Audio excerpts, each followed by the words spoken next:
Welcome to the American Football Stories podcast brought to you by Coach Mate. Today is November 15th, 2020. I'm your host, Nick Knutson, here with Robert Parker. On today's episode, we'll recap Week 10 of the NFL. What time is it? Game time! It's gonna be special. They're gonna talk about this forever. Welcome to American Football Stories. Puts his head down, crashes and spins, and dives. Touchdown! Bringing together the many perspectives that make up college football in the NFL. Football is one of the greatest sports ever invented. From players and coaches. Believe, baby, believe, baby. Hey, we playing to win right here, fellas. To the front office and scouts. The public is finally beginning to catch up, but they don't even know half the truth. Us against the world, let's get it. Your hosts, Robert Parker and Nick Knutson, bring you American Football Stories.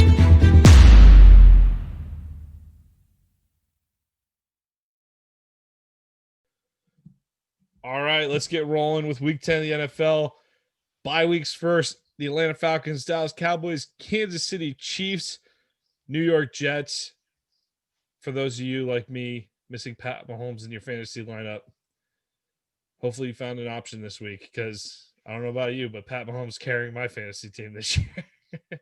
hopefully that was okay. The New York Jets get a merciful break from their horrible season so far. No action from the Jets either in terms of firings. This would have been the week to do it, right, Rob? Yeah.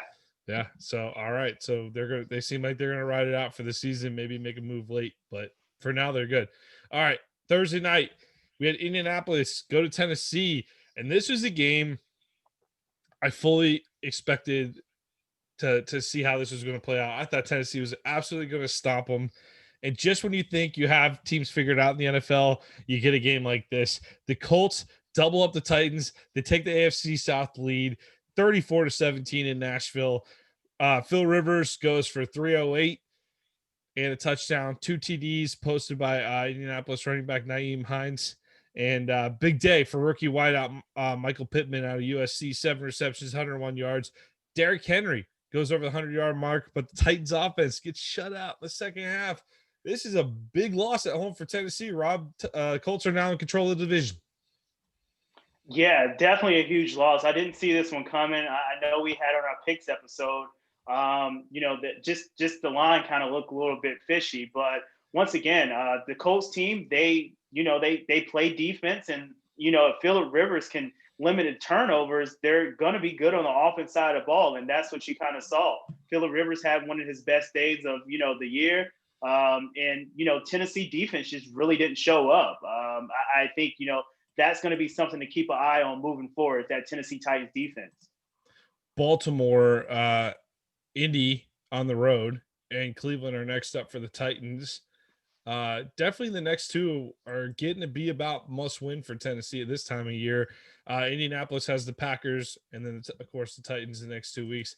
So big couple week stretch here in the AFC South. It'll go a long way to determining the final result. Both teams at 6-3. Indianapolis controls with the head-to-head tiebreaker right now. 3 losses in a row for Titans. Got to turn around, Tennessee. Let's get to Sunday.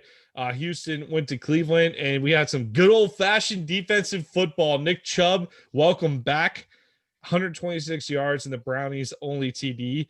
Old school game, grinded out. Bad weather day in Cleveland, like we saw a lot in the Northeast. Not that Cleveland's in the Northeast, but saw a lot of bad weather around football today. I don't care how you do it, Cleveland, just keep winning. All right, you got 6 wins. Your magic number for the playoffs is probably 10. You got Philly and then the Jags the next 2 weeks. Solid chance you're at 8 before December, and you got the 2 New York teams left on your schedule, although one's not looking like a pushover anymore. I think the Browns, this could have been a little more. Chubb went out of bounds. He screwed every better that took the Browns on that, went out for the 1-yard line. But other than that, Cleveland, you got the job done. Not that pretty, but at this point, no, I don't think anybody thinks you're elite. It's just about making the playoffs this year, right? You're right about that. I think one thing that kind of baffled me was seeing, Deshaun Watson in the Houston Texans offense only scoring 7 points. I think that was an indictment of, Cleveland Browns defense. I know Myles Garrett was definitely, putting pressure on Deshaun Watson all game long. But just like you said, this is, a game that the Browns should win, and they actually won it. It wasn't a big time lead that they had, but they grinded out and they won a game. So good for the Cleveland Browns. Jack Easterby, executive vice president of football operations for the Texans. He has been running the team since Bill O'Brien left, and he's expected to run the team. Heard rumblings this weekend that Romeo Crennel might hold on to his job because the Texans are concerned that they can't fully interview candidates next year. So Romeo Crennel could be the Washington football team of head coaches and just have a temporary, a posting. But I think that's one of the lamest excuses I've ever heard to not hire a head coach. And from what I understand about Easterby, the guy's borderline Machiavellian here with some of the moves he's made, where he knows how to work his way into the source of power. And there's a little controversy over how he got the role he has with the Texans in the first place. And I'm sure there's a lot of stories we'll hear down the road that are just speculation right now. So we don't know anything. It's just stories. It's just rumors. I don't know if anything's true. Not saying it's a fact, but that sure seems like a way to buy yourself an extra year, doesn't it? If you hold on to Romeo Crennel. Yeah, it really does. I mean, granted, I think, holding on to Romeo Crennel, he's been there, he's done that.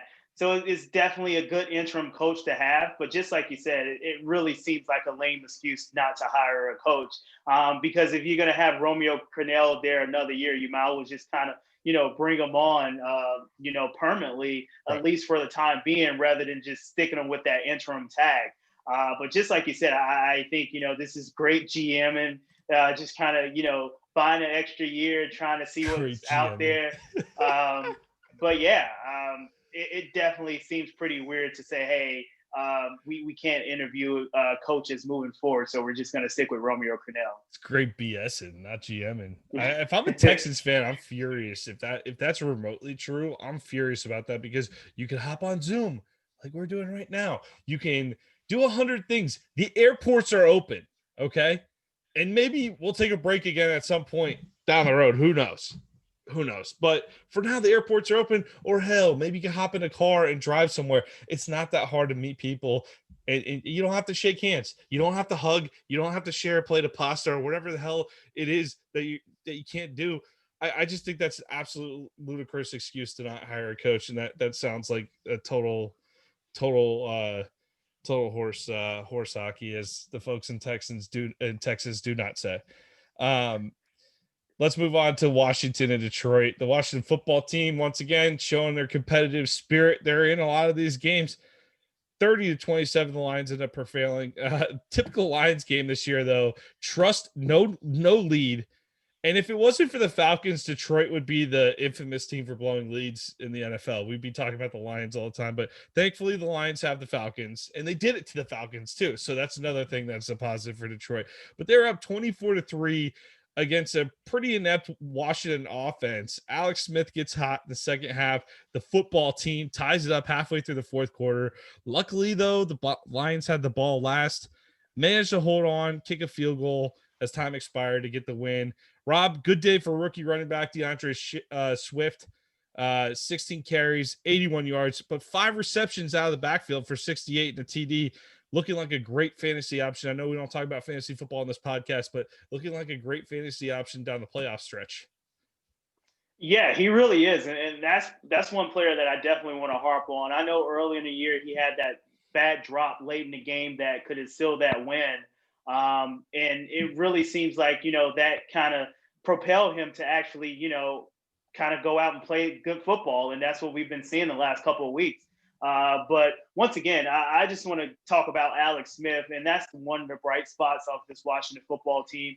The Alex Smith story, everyone kind of knows it, the gruesome injury. We saw another gruesome injury last week with Kyle Allen. And, for Alex Smith to kind of come back in and kind of lead this team in the second half and throw to almost 400 yards, I think that's just a testament of who Alex Smith is and the type of quarterback that he is. So, take your hats off to Alex Smith, even though in a loss.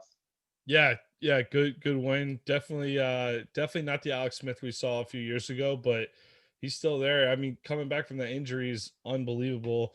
And I have a confession to make. I started that E60 story with Alex Smith, never finished it because I get like I'm just not that's not my deal on that stuff. I don't know. Did you finish it? Did you end up finishing that one? I'm going to at Yeah, some point, but it's tough for me to yeah, get there. yeah.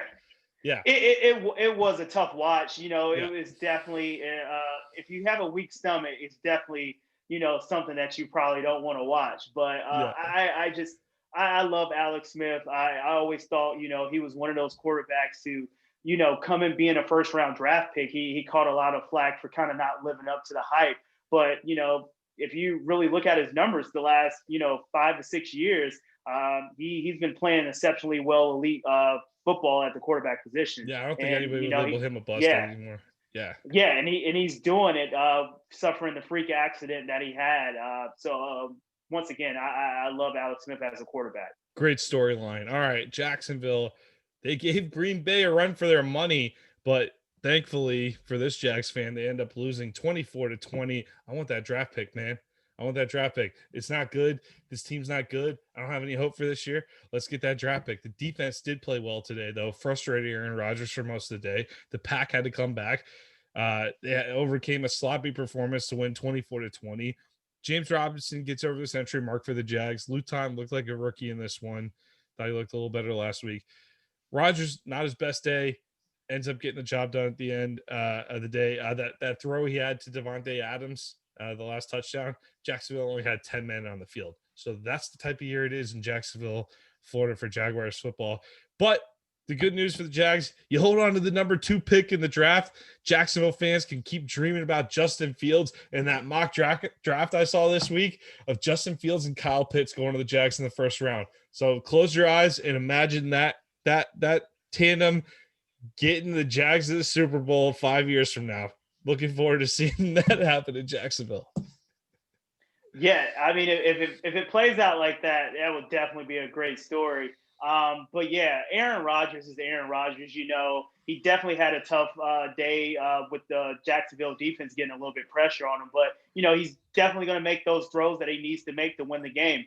But one thing that jumped out of my mind with this game was did you get a chance to see the Keelan Cole punt return where he kind of like fake J.K. Scott out of his shoes? I thought that was a great punt return for a touchdown, and then he actually tacked one on as a receiver. So if you're talking about a fantasy player, I'm pretty sure it's Keelan Cole is out there on some of those waiver wire picks that people can pick him up. He's had a couple nice games. He's had a couple nice games this year, but he's an on again, off again guy. So play him at your own risk is what I'd say. But certainly saw some stuff there today. But let's move on. Let's go to the NFC East. The New York Giants 27, Philadelphia Eagles 17. Daniel Jones led New York in both passing and rushing as the Giants deliver a crushing blow to the Eagles in the NFC East. Philly, I'm done with the pep talks. I've been giving this team pep talks. I've tried. You're still in it, blah, blah, blah. The NFC East is for the taking. You'll get there. You got to take care of this type of game, though. This type of game you got to take care of. Missed opportunity here by the Eagles today. And now all of a sudden the NFC East is a race because Washington only a game and a half back here. New York ties you in the win column, and you got another. No, I believe this was the second game with the Eagles and Giants, wasn't it? So no more games with the Eagles and Giants, but Washington and Dallas are technically still in it. But I don't really believe in those teams. I didn't believe the Giants would be here either. But 2 consecutive wins after the bye week, and next week, Rob, Philly plays Cleveland while the Giants play Cincinnati. So the Giants may very well leap into first place as soon as next week. It's weird to say, but the Giants are in the playoff hunt. Yeah, it really is. But I think we're seeing a turn in of the maturation of Daniel Jones, and we also see some good play calling. I think, everyone knows Daniel Jones can run the ball. And right now, this is probably one of the best games I've ever seen Daniel Jones play on the NFL level. And the reason why I say that is because the offensive scheme that was run for him, the RPOs and everything, it really kind of settled him down throughout the game, and it really kind of helped him. So I think if Daniel Jones can kind of play like that Josh Allen type of style, I think he can actually, manage the quarterback position moving forward. And especially when Saquon gets back, it's only going to help him, be a better quarterback. So I really enjoyed the game that Daniel Jones put together today. Let's go 3 games out for the Giants. Cincinnati, Seattle, Arizona. Probably 1 and 2 at best, right? Yeah, definitely 1 and 2 at best. Eagles at Cleveland, first Seattle, at Green Bay. 1 and 2 at best, probably 0 and 3. 0 and 3. Unbelievable. And by the way, they also have the Saints and Cardinals their next 2 weeks after that. So just a bad loss for Philly. You might have cost yourself the division and a chance to go to the playoffs in a down year in the NFC East. So I think if anything, that if you're a Giants fan today, congratulations. I'm anointing you now officially in the driver's seat in the NFC East, because I think Philly's got a brutal schedule down the stretch. Tampa Bay 46, Carolina 23. Bucks bounce back to blast the Panthers today. This game was competitive in the first half, but Brady and the Buccos, they turned the Jets on in the second half, absolutely demolished Carolina. You and I, Rob, we like this Carolina team. They've just certainly been competitive, much like Washington all year long. But Ronald Jones posted up to 192 yards total rushing there for the Bucks. We saw a Tampa defense that we expected to see last week against New Orleans that did not show up last week in that blowout. They showed up today, and they held Carolina to under 200 yards total on the day. Tampa improves to 7-3. Nice bounce back for the Bucks after a terrible performance last week. Yeah, I think, with this Tampa Bay team, I think moving forward, we have to see the running game, stand out. And I think that's where we're going to see Tom Brady at his best, where he can play action. I'm not expecting to see, close to 200 yards, every game for Rojo, but, definitely got to get him and Fournette on track. And that's definitely going to help not only Tom Brady in the offense, but it's going to help the defense as well. So if this Tampa Bay, rushing game can get, let loose, I think Tampa Bay is going to be a hard out. And I know they suffered 2 losses to the Saints already, but once again, if they can get the running game going, I think they're right there in the thick of things. I don't think they're worried about, anything moving forward. They just worried about everything that they have to do to kind of prepare week in and week out. But great bounce back win for Tampa Bay, which we knew they were going to bounce back, and we knew they were going to get this one. But we didn't think it was going to be a blowout like this. No, I picked Carolina to cover in this one, I believe, on that one. So, all right, let's move on. Let's go out west of Vegas. The Raiders take care of the Broncos 37-12. This Denver team, they're going to show up and play tough some weeks, and there's other weeks where it's going to look like this. It was a close first half, low score. I thought it was going to be a low-scoring affair. I think I even jumped on the under at one point, and then the Raiders just exploded in the second half. Denver ended up only rushing, I believe, for 66 yards. Drew Lock throws 4 interceptions, which is definitely the more concerning factor if you're a Broncos fan. But let's focus on the Raiders. The Broncos kind of are what they are this year. The Raiders have found themselves, they've played themselves into the playoff race here, and not just as an outside shot. I mean, my 3 favorite watches in football right now. Every week, I got to know what the Raiders are doing. I got to know what the Browns are doing, and I got to know what the Dolphins are doing every single week. In the NFC, it's the Arizona Cardinals for me in the NFC. But those 3 franchises are playing some good football right now. I mean, this Raiders team, you won 4 of your last 5, and you're coming up for your rematch with the Chiefs. So if you can get that second win over the Chiefs, we can start talking about an AFC West title potentially for the Raiders. Don't want to get ahead of ourselves, but they'll be 1 game back of Kansas City if they can beat the Chiefs next week. So Gruden doing a great job developing this team. Josh Jacobs had a nice day on the ground. Jeff Heath, 2 of those interceptions. Rob, got to be excited if you're a Raiders fan right now.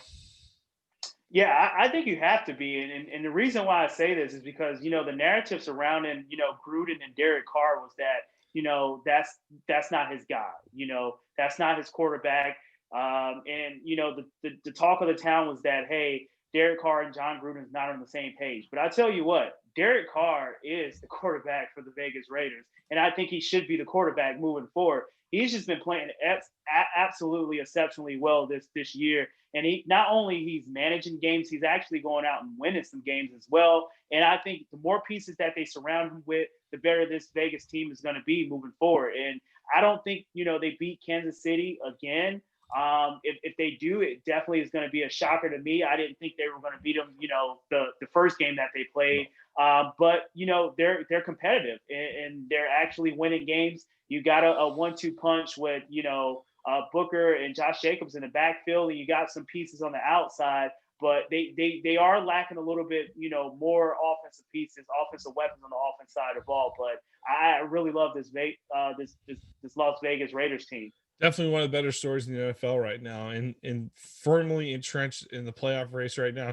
AFC is just super deep right now. You got Buffalo, Miami, 3 teams out north: Steelers, Ravens, Browns, Colts, Titans in the South, and in the West you got the Raiders and the Chiefs. I mean, I know I've been on that Browns. I've been pushing that Browns storyline the whole year. That was kind of before we saw the emergence of both Miami and Vegas, though. So those 2 franchises popping into the playoff picture. I mean, what do we do? What did I just name there? 2. We got 6 plus. We got 9 teams fighting for 7 spots right now, and they're all good. They all deserve. Honestly, every one of these 9 teams. It'd be a shame if any of them missed the playoffs here, but it goes to show you that it's really a top heavy. The AFC is pretty top heavy this year. So the good teams are really good and the bad teams are pretty bad. So it sounds like common sense, but interesting how things are playing out. One of those teams we just talked about, the Miami Dolphins, they get another win today. They beat the Los Angeles Chargers 29-21. And Rob, the thing I get from watching this Dolphins team is nothing they do is particularly exceptional. I think their defense is probably the best feature on the team.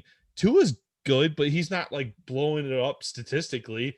I think he had 169 yards passing today, but they get their 5th win in a row. The team just connects well together. Like all the pieces seem to fit, and the Dolphins are just on an absolute roll. And guess what? Their next 3 games: Broncos, Jets, and Bengals. So don't expect it to stop anytime soon.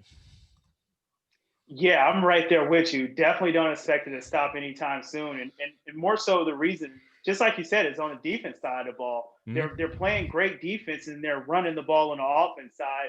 And, with Tua running the RPO type style, it's definitely keeping defenses off balances. And that's what Miami is doing.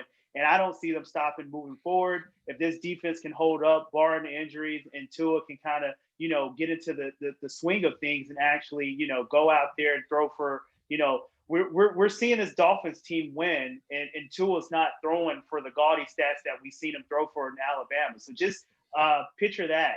If he can go out there and throw for the 300 yards, 3 touchdowns with the Miami defense, this team might be, a next team to reckon with.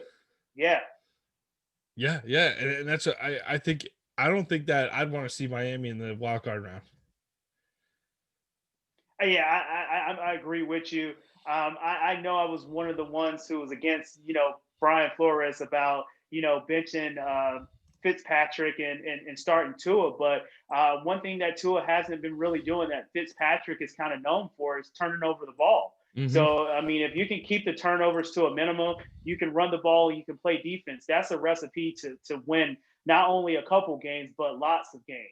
Well, part of that decision is based on how the Dolphins end up doing, and they've looked pretty good since they put Tua in. So it is tough to argue with the final results. So this team's cooking.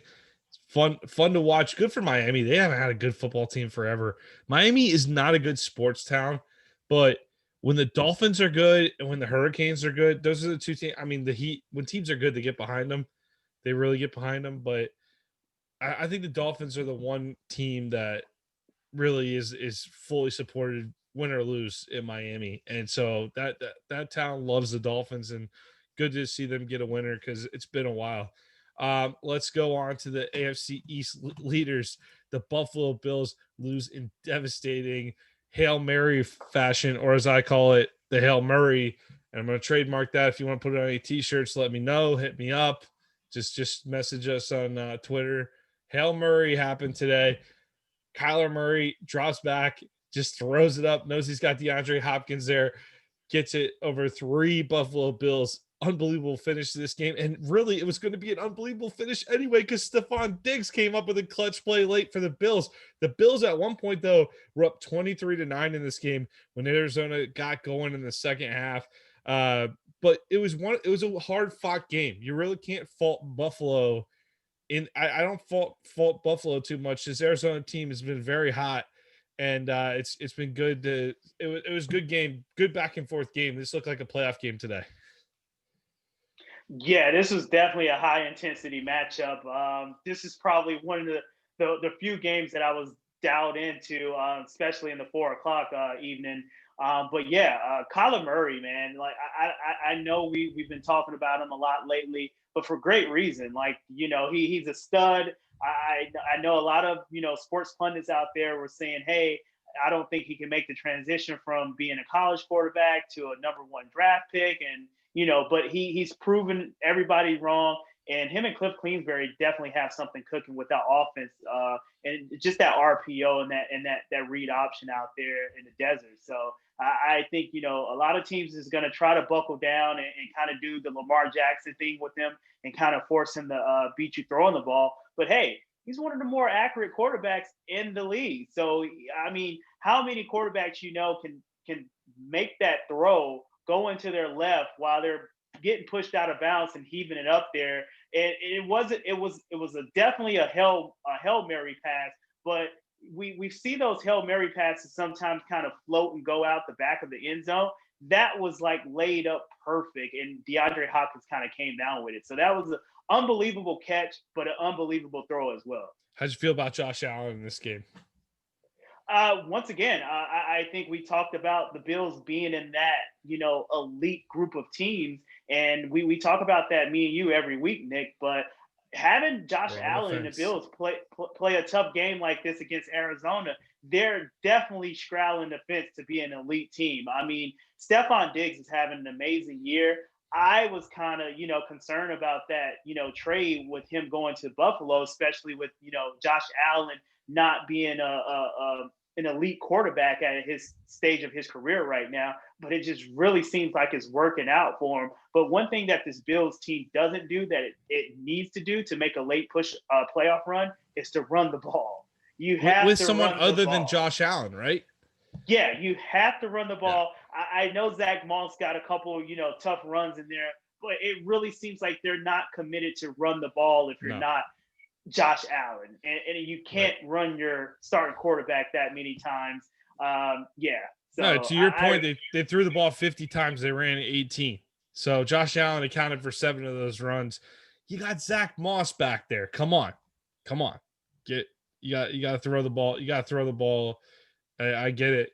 But you got to, if you commit to that run a little bit with that defense Buffalo has, they could definitely make a run. I mean, they gave that Arizona offense fits. They held them to 9 points in the first half. I know Arizona got going in the second half, but that first half, Buffalo did its job on defense. And hey, these are 2 good teams that either one of these teams could make a run in the playoffs. Great game on a late Sunday in November, though. I absolutely loved watching this. This game came as a bit of a surprise to me. And again, we're seeing the Seahawks get a little bit exposed on that defense. And it's starting to really kind of sink in a little bit that maybe the Seahawks are not the runaway team in the NFC we thought they were. They fall to 6-3 with a 23-16 loss to the Rams. Teams seem to be figuring something out about the Seahawks here, about how to defend Wilson, because he's had a tougher time the last couple of weeks. That knocks them off of their perch in the NFC West and puts them into third place right now, with the Rams, Cardinals, and Seahawks all sitting at 6-3. Rob, how'd you feel about LA's performance? And I sold my Rams stock. You bought it all, so you got to be feeling good about this one. Yeah, I did buy up all your Rams stock, and I don't feel too good about this because, definitely one of my front MVP runners was Russell Wilson. But it kind of really seems like, that MVP is kind of slipping away from Russ a little bit. He's been kind of interception prone, turning the ball over the last couple games. But, the Seattle team, they kind of struggle on the defense side of the ball. But at the end of the day, no Carlos Hyde, no Chris Carson in the backfield. They went with Alex Collins. I think he's a capable back, but once again, you don't have your two stud running backs in the backfield. And of course, Russell Wilson's going to drop back and throw the ball. And I really think Jalen Ramsey did a heck of a job on DK Metcalf all game long. So I think this was a matchup that, the Rams kind of came in and they actually know what they wanted to do from a schematic type of scheme, and they actually executed it to perfection, and they came out with the win. Were you surprised that the job Ramsey did on Metcalf? I mean, obviously Ramsey is one of the elite corners in football, but 2 receptions for 28 yards for DK. He's been going off lately. Yeah, he has. And granted, when anytime Jalen Ramsey is, just like you said, is definitely one of the elite corners. So when he shuts down a receiver, it definitely doesn't surprise me. But it helps when you have, Cliff Floyd and Aaron Donald, rushing the passer and getting pressure on Russell Wilson to make him throw the ball early. So I think that helps too. So Jalen Ramsey, yeah, he can shut you down and he can be on the island, but he's definitely getting a lot of help from that front seven. That's true. That is true. All right, Rams, we got a 3-way tie through 9 games in the NFC West. That's going to be a fun race to watch down the stretch here. New Orleans 27, San Francisco 13. The Saints improved to 7-2. They keep the hot streak going. Storyline of the day, though, Drew Brees goes out at halftime with a rib injury. Niners hung around early in this one, but the Saints woke up, really took care of business. Jameis Winston only tossed the ball 10 times on the day for 63 yards. But the Saints had a steady presence when Winston was in there. It didn't feel like they dropped off a whole lot. And that's got to bode well for Jameis going forward. And it's good for Sean Payton to get a little look at Winston, because whether it's this year or next year, Breeze has got to be on the brink of retiring sooner than later. So you're going to have to figure out the next step anyway. And if you get a guy like Winston in your system for a couple of years, get the ability to look at him. I mean, we might be looking at the future of New Orleans right there today. Yeah, I'm not going to go that far with Jameis Winston being the future of New Orleans at the quarterback position. And the reason why I say that is because, one thing that makes Sean Payton's offense and Drew Brees work together so well is that, Drew Brees has the ability to read defenses and read coverages and actually, show progression through his reads.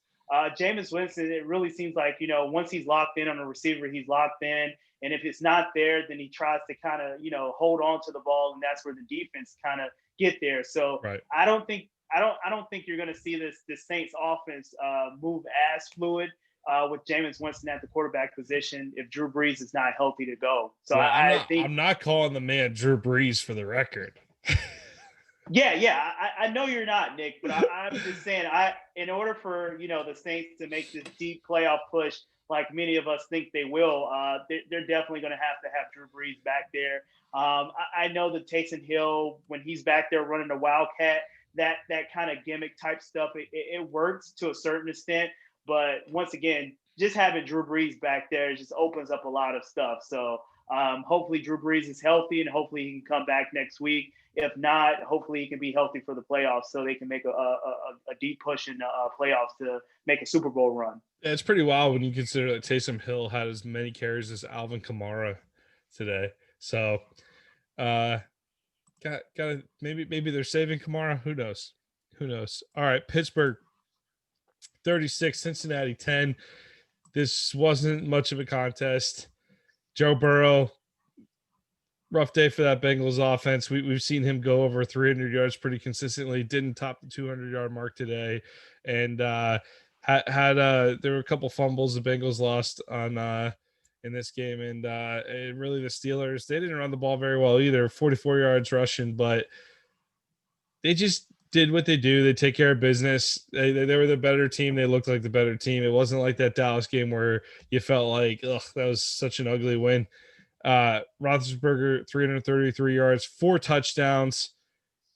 Pittsburgh advances to 9-0, and I think they said the last team to start 9-0 and win the Super Bowl was the Saints in 2009.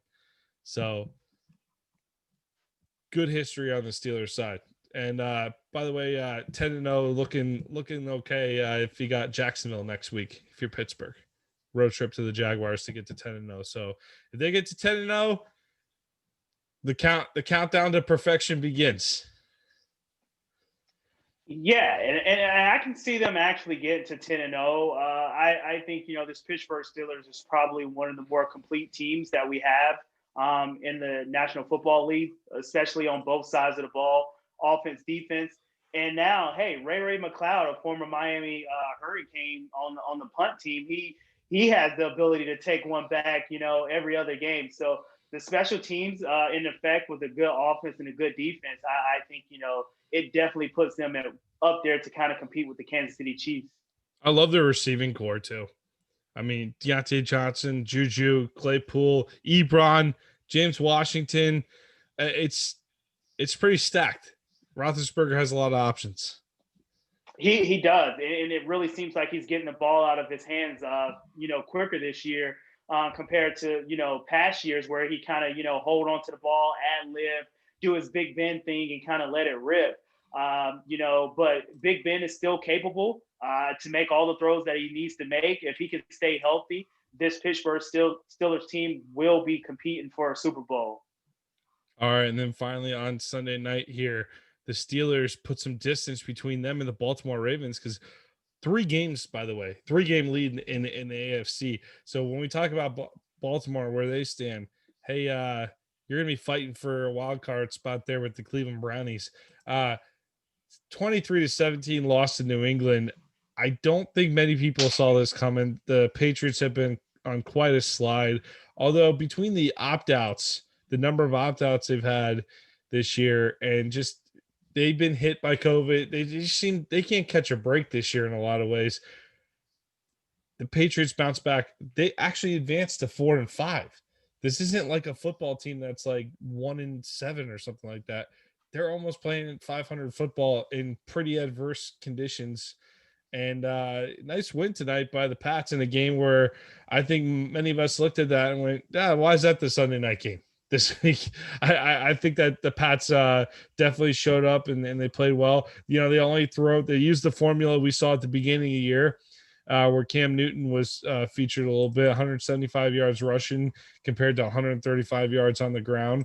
And I think if they play like this going forward, they'll definitely be a thorn in the side of whoever is trying to get that important win in the late season. So I'm still feeling like the Pats are well out of this playoff race, but they definitely can screw up the Baltimore Ravens day. They definitely did. And once again, I know a lot of talk been coming out of Foxborough and, just as a whole in regards to this Patriots team, Cam Newton at the quarterback position. But I tell you what, they got a great win tonight against Baltimore, but they could have won 2 more games that they lost. The game against, Seattle on that, I think that was a Monday night game where Cam Newton gets stopped at the goal line. And then, a couple weeks back against Buffalo where he fumbles going pretty much driving down the field. So, if you split one of those wins and, you give it to the Patriots, hey, they're right there in the playoff wild card position. So I think Bill Belichick and Cam Newton will be fine moving forward. But I think they're just working with, what they got right now. And they don't have a lot. So especially just like you mentioned, Nick, with the opt-outs. And, they're definitely lacking for weapons on the outside. Yeah, the Pats are still firmly 2 games back of Miami, who's a half a game back of Buffalo. This AFC East race is definitely interesting down the stretch. The Bills do have that head-to-head win against the Dolphins, and it's really theirs to lose. But game like that at Arizona, it slips through your fingers. Those are the type of games that can haunt you a little bit at the end. And I'm pretty sure, let me double check. I'm pretty sure Miami and Buffalo play in week 17, and they do. Miami, Buffalo at Buffalo, week 17. Gotta think that favors the Bills just because of the weather conditions. But the Dolphins also have a pretty tough December with the Chiefs, Pats, and Bills. So the Pats, you might not be in the playoff race, but you're gonna have something to say about the way it shapes out. And New England fans, I think you remember a Miami team that came up there in week 17 last year and cost y'all a home field advantage. So definitely something for New England to focus on going forward, and hopefully Belichick puts some hungry players in there. And I mean, is everyone going to pick New England to be the bounce back team of 2021, Rob? Is that even going to be an original pick in a preseason magazine next year? Nah. Nah. All right. Rob, you got any final thoughts in the NFL? We got Minnesota, Chicago tomorrow. You want to give the folks a little preview of your Vikings? I'm gonna give you just 2 words: Dalvin Cook. That pretty much, as far as Dalvin Cook goes, that's how far as Minnesota's gonna go. So if he has a great game on the ground, they're gonna win the game. But if this Bears team kind of stuff them, it's probably gonna be tough sledding moving forward. That puts the game on Kirk Cousins' shoulders. And we know Kirk Cousins' record on Monday Night Football, if you can remind the audience out there, Nick. I believe it's 0-9, is it not? Yeah. Yeah, and so I want to see this game go. Does the winner get over 20 points in this game? In order to win this game, you're definitely going to have to score over 20 points. I can see this being like a 17-12 type of ugly game. Yeah, it very well could be. But I really think this one, some points might be pushed up on the board, especially with Nick Foles. I know he's hearing all the outside noise and the talk of how he's been playing lately.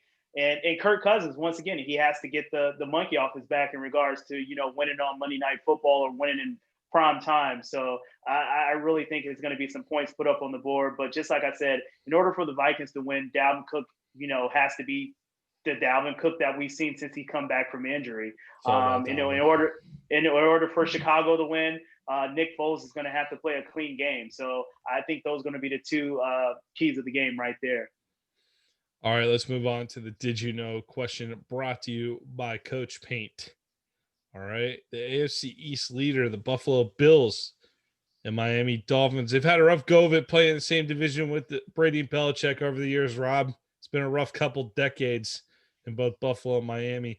I want to know, when was the last time the Bills and the Dolphins made the playoffs in the same year? Wow. And that's going to be our question for the night. And we'll be back right after this. Great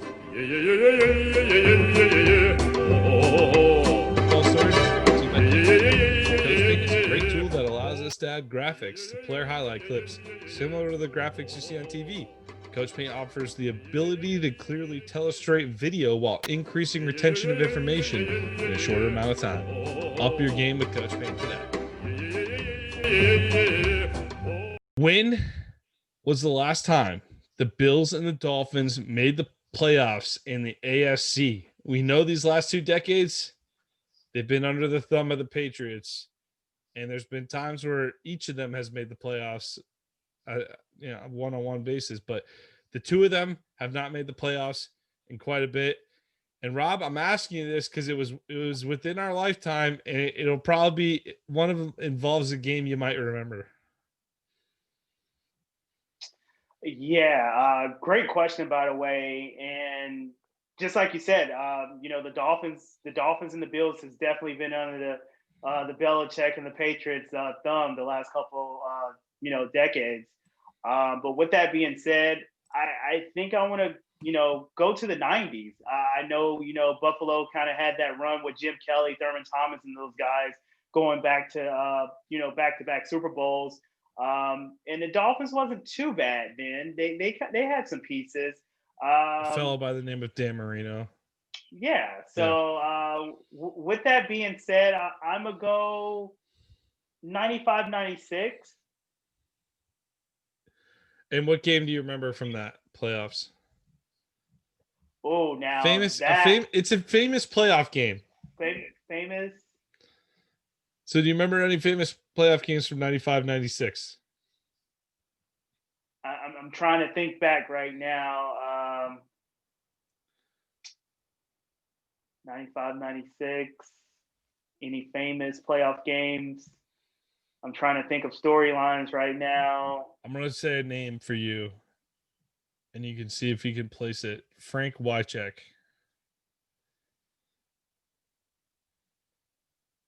Oh wow, the miracle at the what is it? You got it. Yeah. The Nashville Miracle, the Tennessee Miracle, something like that. Excuse me if I'm butchering it for the fans out there, but yeah. Wow, that's been a long time. That was the Kevin Dyson, right? Kevin Dyson. Yep. Kevin Dyson, Frank Wycheck game, and that Music was, City Miracle. Music City Miracle. There we go. Okay. There we go. So what year was that? Well, that was definitely not 95, 96. Give you that. That was probably a little bit more closer to the 2000s. I might want to say 01, 02.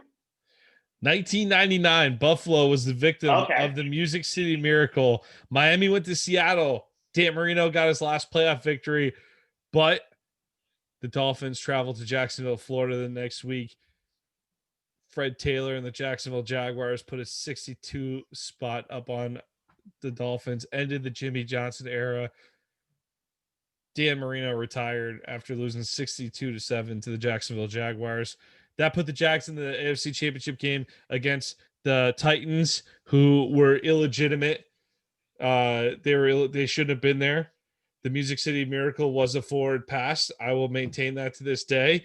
So the Titans end up beating the Jaguars, go on to the Super Bowl, lose to Warner and the Rams, St. Louis Rams. But if they got the call right, would the Jaguars have a Super Bowl title? It's a question we all ask ourselves. And also, Miles Jack wasn't down while I'm at it. So, any questions there, Rob? I mean, I wouldn't expect anything else from a Jacksonville Jaguars fan. But you're right about that. That was definitely a forward pass. I don't know. It definitely would have been a high scoring game if Jacksonville was to meet up with the Rams that year. I tell you that. But hey, we did get a great Super Bowl that year. Yeah, well, it was, especially in our early parts of our lifetime in the 90s. There's a lot of bad Super Bowls. That was like kind of the start of like really good Super Bowls. There's a good stretch of Super Bowls after that. So anyway, that's all I got. You want to wrap us up for tonight? So yeah, I think that's pretty much it, Nick. Nothing else. I'm gonna just read us out. Once again, just great for the audience to listen to this episode of American Football Stories.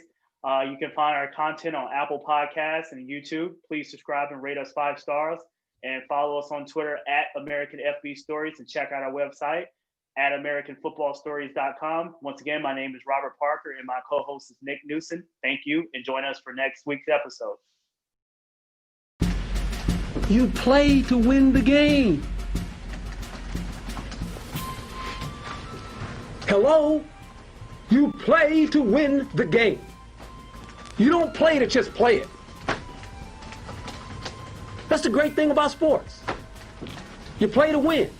And I don't care if you don't have any wins. You go play to win.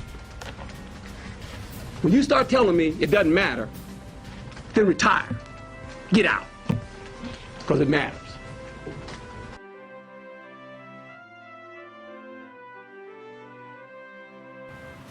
I hope there's Bigfoot. I don't think there is. The reason I don't think there is because we've found bones of dinosaurs and everything else, but we haven't found bones that I've heard of Bigfoot.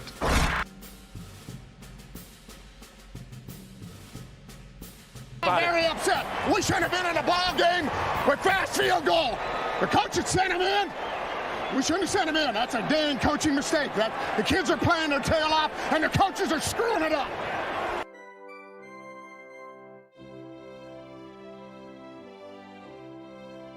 We just got to stop that little inside trap. You know, the option didn't hurt us much. We played pretty hard. We just got to stop that inside thing. Offensively, we kind of sputtered around, got the ball in the end zone. You know, defensively, we got to get out off the field on that 2-minute drive.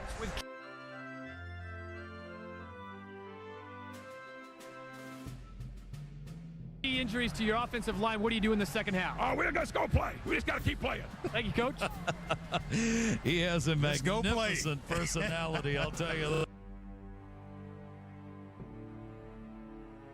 We receive a lot of mail during the course of the season, and A lot of it's good mail, a lot of it's bad, and one of the I would say that most of it is good, though, isn't it, Bill? Yeah, I think so. I'd say 95 to 98% of the mail we get is always good. But the one question that keeps coming up where Woody Hayes' name is involved, they say you're a man of no mercy.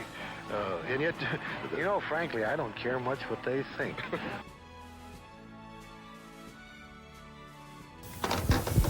One of the first things we tell our players is keep in touch with their families. And when our freshmen first arrived, we asked them what was going on right then. You can tell probably that the hours to pick up the phone and call. That's really important to keep in touch.